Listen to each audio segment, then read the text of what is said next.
Hey guys, welcome back to another video. Today's video is going to be a little bit different. As you know, if you've been around the channel for very long, we talk about all things digital planning on our iPad and our iPhones and all of the Apple product devices. However, I've had so many customers ask me about Android devices that I wanted to get an Android device, see if you can do digital planning on it, and let you guys know my thoughts and stuff on that. So I'm going to be doing an unboxing and a review of the new Z Fold 3 Android phone. Like I said, I'm new to the platform, but I want to kind of show you guys how easy it is to use and my thoughts on it right out of the box. And then toward the end of this video, we will get into digital planning and if you can actually do that on a phone while you have it with you. What more perfect option for digital planning on the go than to have a phone that's like this? You have your phone on the front screen and then you can flip it open and do digital planning. But before we get into all that, I'm going to just show you a few things with the Z Fold 3. So I tried out several of the features. I've changed the background. I've tried several of the different apps on it to let you guys know kind of my thoughts. First off, I gotta say the phone does kind of feel like luxury. It's amazing. I love all my Apple products. I mean, I think that they feel amazing too, but just to have the ability to unfold your phone and basically almost make it like a iPad mini is really cool that you'd have both of those devices in one. I know my 6-year-old daughter, whenever she saw me bring it home yesterday, she's like, oh my goodness, it's an iPad phone. That's incredible. So yes, it's an iPad phone. I'm sure Android users would probably get really upset at me saying that. But anyways, that's kind of what it feels like, kind of like a tablet and a phone put together, because obviously with the unfolding it, that's kind of what it is.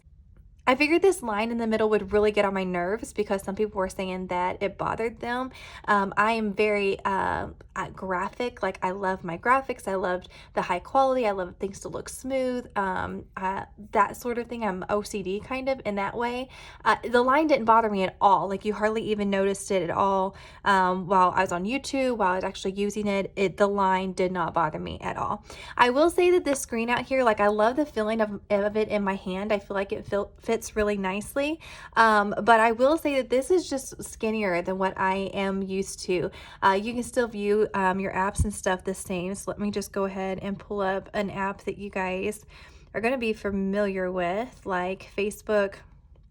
So I mean, you can still view everything the same. It definitely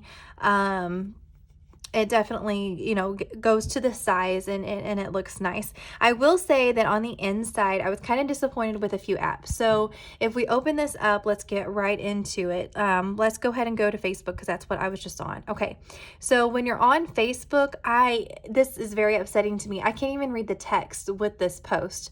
You're only seeing one thing at a time whenever you're scrolling through here, and that's aggravating. With this big of a screen, you would have thought you would see at least, you know, a few multiple posts, but happen to go up and down to see exactly what it says and to see the pictures of one post, that's aggravating. But then you've got people or apps like Pinterest that has it down really good, and this is exactly what you would expect it to look like on a bigger screen. Being able to see an extra roll over here and just the look and feel of it, it looks fantastic on Pinterest. I will say that my photos transferred over from my iPhone, it honestly feels and looks like I am holding a photograph in my hand. The quality, even though this was taken on the iPhone, just viewing it on this screen, the display, I don't really know. Like on Apple, you know, the Retina display or whatever. I know that those are a few of the words that they use, but this display is amazing. All of your pictures and everything are going to look just really nice. A lot of the things, you know, getting it to work just out of the box. I know a few years back I had tried to use Windows or tried to use Android, and Apple was just so much more user friendly. And I do still think Apple has the corner on user friendliness, but I will say there's a lot packed into this device. And if you do sit down and just take 2 or 3 hours to actually kind of learn how Android is used, you can get a lot of really good results from your Android. So if you're an Android user, obviously that's not going to come into play. You're going to be used to it anyways.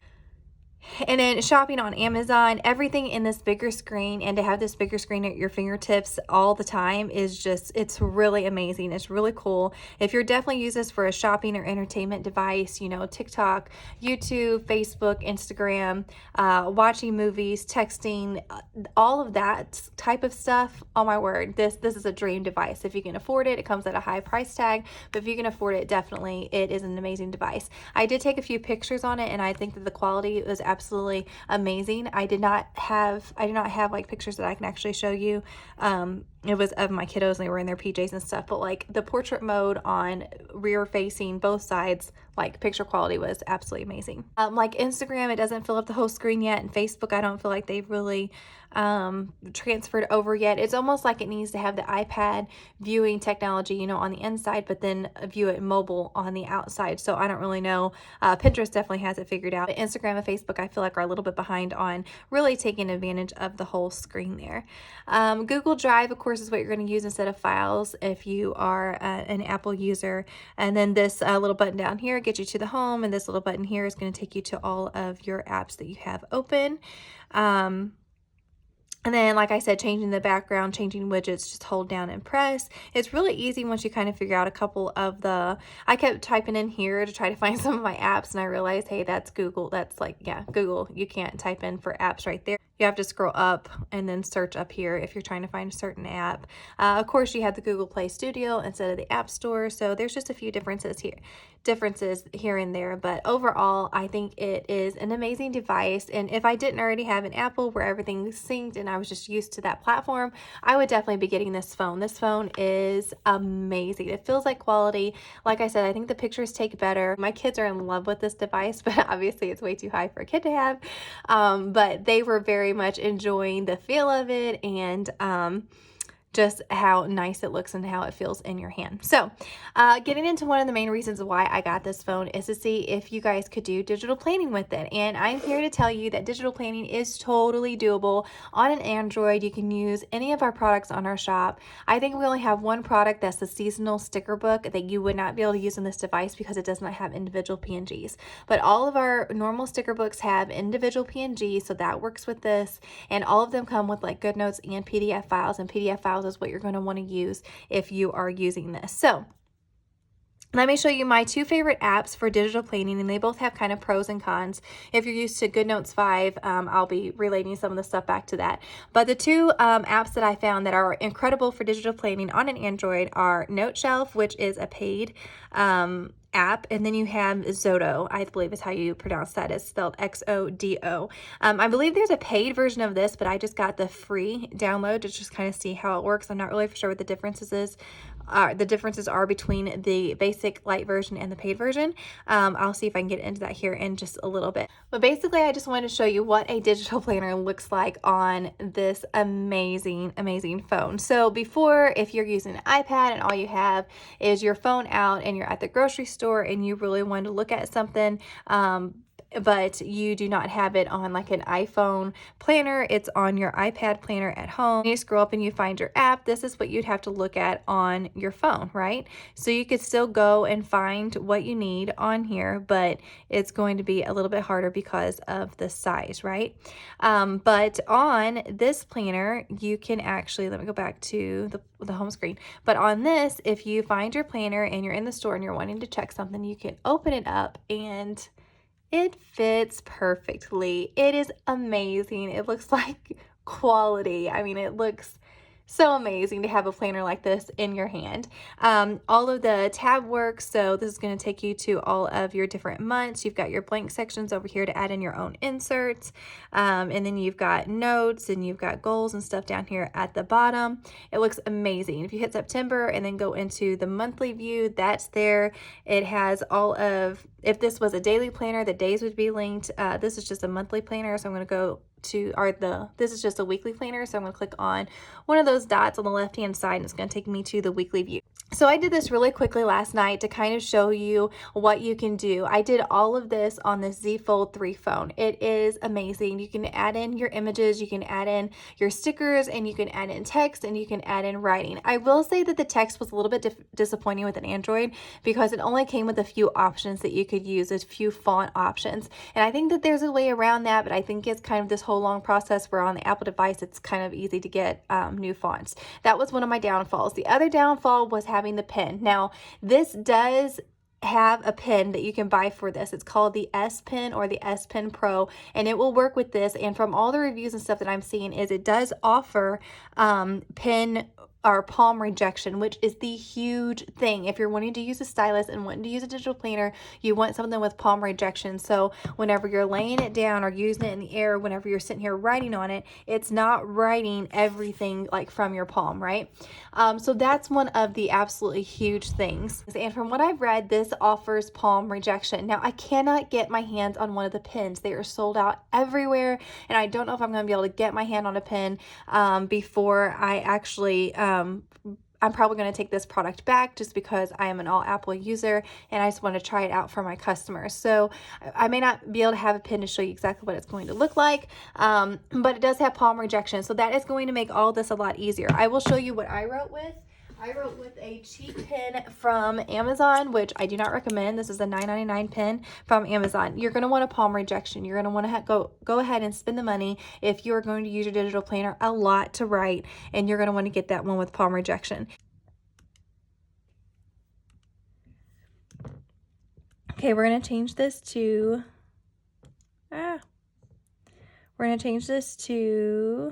going to click this, and it's going to put a little box around it. So we're going to put a little box around it so you know that that one is the tool that's selected. We're going to click down here, and we're going to change the stroke down to pretty low, probably like 2 or 3. And then we've got it on black, and then let's change the opacity, put it all the way up. Okay, so then I'm just going to write in here. Oh, that's a little bit big. Okay, so we're going to go back here, and we're going to change it down a little bit lower. Yeah, we're going to just put it on like 1. Okay, and then we're just going to put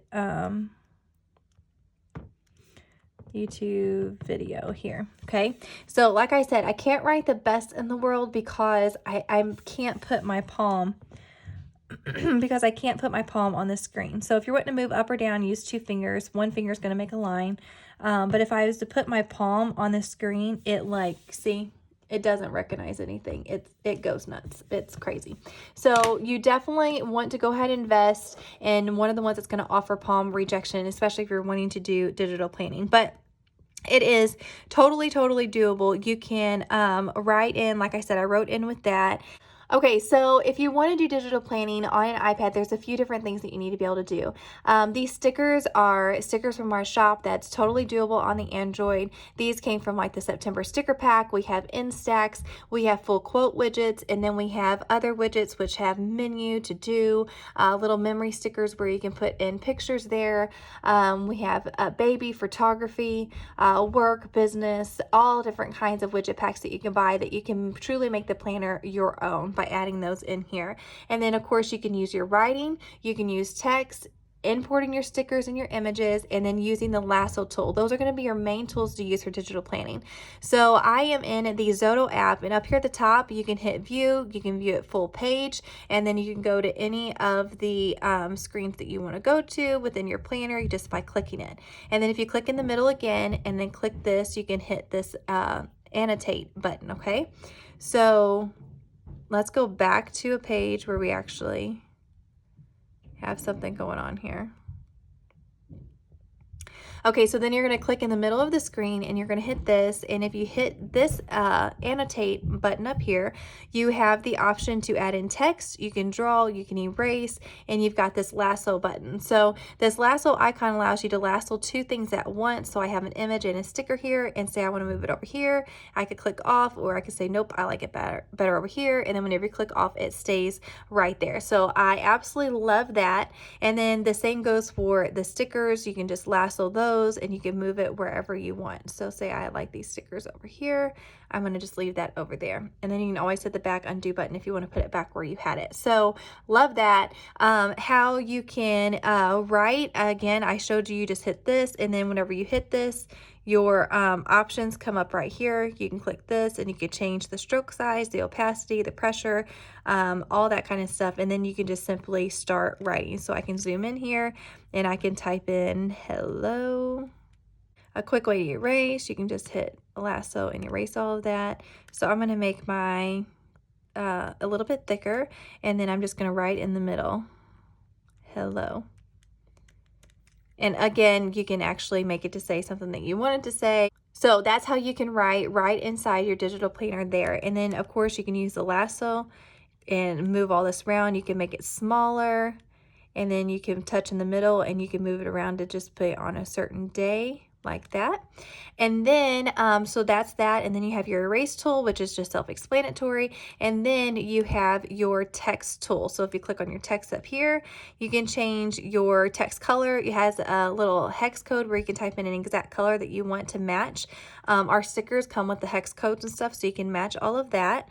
And then you can add a border color, a background color, stroke, text size, opacity, and the font. So if I want to change the font, I have these options right here. I will say that the font options are not the greatest. I really wish that they had a few more fonts to choose from, and I'm not really for sure how you add fonts onto an Android either. If you know that, you can leave that in the comments below for any Android users out there. But this is how you're going to use your text, and then you can just zoom in.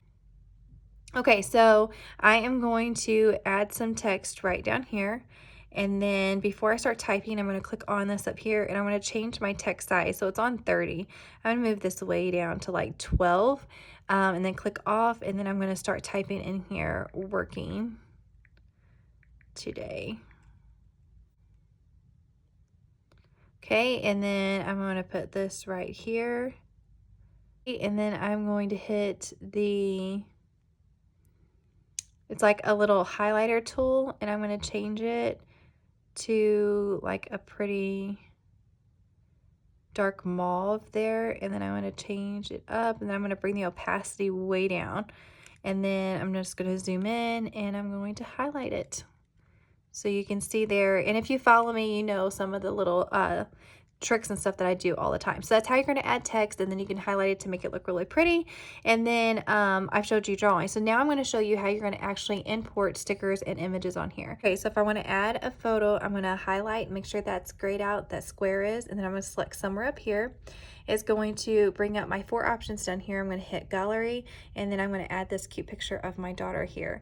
And then you could just hit it, you can resize it. It's pretty, you know, easy to just bring it over here, and then you can rotate it right here, and it looks really, really cute. You can always click on it again to resize it and get it the exact size that you want it. So super easy to add in all of your photos in there. And then if you hit the icon again and then hit on here, you can add in your stickers the same way. Instead of going to gallery, I'm going to go to files. That's where I've saved all of my little stickers that I have here. So say I want to add another Instax on top of the picture that I just had in there. So I'm going to click on this yellow one here and add it, and then I'm going to bring this down to about the size that I need it. I'm going to click right here, and then I'm going to adjust it to where it's about the same angle, and then make it a little bit smaller, about right there. So my original photo needs to be cropped, so I'm going to move this out of the way, and then I'm going to make it straight, and then it'll give me the crop option again. And then I'm going to move it up here, and I'm going to hit crop, and then I'm going to angle it again, and then I'm going to move this back down here. And there you go. You got these 2 cute little Instax right there. Really easy to do. And y'all, I am using this on a phone. How cool is that? So then you open it back up and you can do more of your digital planning. So if we want to add in another cute sticker, we're going to hit this little image up here again. It's going to be grayed out, so you know that's what's selected. You're going to click anywhere on the screen, hit files, and then say we want to add this really cute thing of cookies. So we're going to click this. Okay, so you can see this box is really big around this, so we don't want that box that big, because sometimes if we use the lasso tool, it's going to pick it up anywhere in that area. So if we hit this crop tool, we can bring in these corners to where it's just about the size to right around this image here, and we can hit crop, okay? And then we can put this anywhere we want. Say we want it over here by our picture and angle it a little bit. So cute. This would be awesome to do vision boards and stuff like that on too. I mean, just adorable, and the quality of this screen is just amazing. Okay, so that's how you're going to add your stickers and stuff. If I did not have this on here, let me just get rid of this. I can hit, actually I'm not on the photo, so you have to hit that each time, and then go back to files and say I want to add in that September memory thing. I'm going to add in this widget, so it works the same way. You're going to bring this down here, you're going to make it fill that spot and click off. Say we want to add a picture for that, we are going to hit the image icon again, click in the middle, hit gallery, and say we want to add this picture here. We're going to bring this down, and then we're going to zoom in so we can see where we're working. I'm going to do this to where I can see the whole picture. crop, and we know this is going to need to be kind of wide. I'm going to make it as wide as it can be, and I'm going to bring it down the top. Okay, and then I'm going to hit crop, and then I'm going to bring it down and zoom in. Okay, I need to come off more, so I'm going to click on this, hit crop, and then I'm going to bring it in just a little bit more. That may be too much. Okay, and I'm going to hit crop. We're going to put it right here. How cute is that? And you can add your little thing, and then you could take your pen if you have a pen and write in, you know, awesome day, love this, whatever there. Okay, so that is how you can add in your widgets, your stickers, and your photos using the xodo XODO app. And then, like I said, all the links work. If you go back to this view mode and tap in the center, it will fill up your gorgeous screen right here. So easy to use. And I'm telling you all, it is like magic in your hands. It is amazing. I absolutely love it. This is one that I had on my iPad that I'm just showing you for viewing purposes, but you can totally do the same thing here on this Android device. All of these are linked here. So whenever you click on one like this dream house, it's going to take you to my vision board here that I have for it. All of these are linkable over here to go to different spots within the planner. So this is absolutely amazing to be able to view it full screen like this, and to be able to view all of your digital planners on the go. And then whenever you're done with it, you simply fold it and you can put it back in your purse. And that's what I call digital planning on the go. If you have that pen with the palm rejection, it's going to make writing in it that much better. And I mean, it's so cool to have a planner on the go on your phone that you can just open up. But again, this is going to work on any of the Android devices that you can use. Google Play, go in there and download the xodo app or the Note Shelf app. So that is a look at how you can do digital planning on the Z Fold 3 or any other Android device. I hope you found this helpful, and I hope you check out some of our digital planning products. I'll have my shop link down below. Like I said, all of these except for maybe our seasonal sticker planner. The only one that's not going to work on an Android device, as long as you can download Note Shelf or the xodo app, you should be able to do most all of that. If you watch any of our other videos, you're going to be able to use some of the options and the ways that I do things in GoodNotes 5. You're going to notice that some of those are replicated in these apps, and you can use those as well. I will say that Note Shelf app seems to be following along with GoodNotes 5. Like the features are going to be kind of in the same places and stuff. But the xodo app seems like it just has a few different really cool features. I love this full screen feature that just you click anywhere in the middle when you're in view screen, and you can view the whole planner really easily, and all the links work. I love that. And I do feel like the links are more responsive in the xodo app than the Notes Shelf. So I just feel like it works a little bit more seamlessly. I feel like I had a little bit more of trouble with the app responding on the Note Shelf app. So anyways, that's a little bit of my review on the Android. This is such a cool phone. This is the Samsung Z Fold 3 phone. If you are not an Apple user, if you use Android, I would definitely be checking this out, because you could get rid of a tablet and just have this with you anywhere you go and be able to do your digital planning. I mean, it is honestly a dream to hold. So I hope you liked that review of the Z Fold 3. I will catch you on the next one, and we will be back to our Apple products. If you are interested in seeing more Android videos and to know how to digital plan on Android, definitely those in the comments down below. Subscribe to our channel. I can definitely invest in some Android devices and see if I can help you guys out. Thank you so much for watching today's video, and I'll catch you on the next one.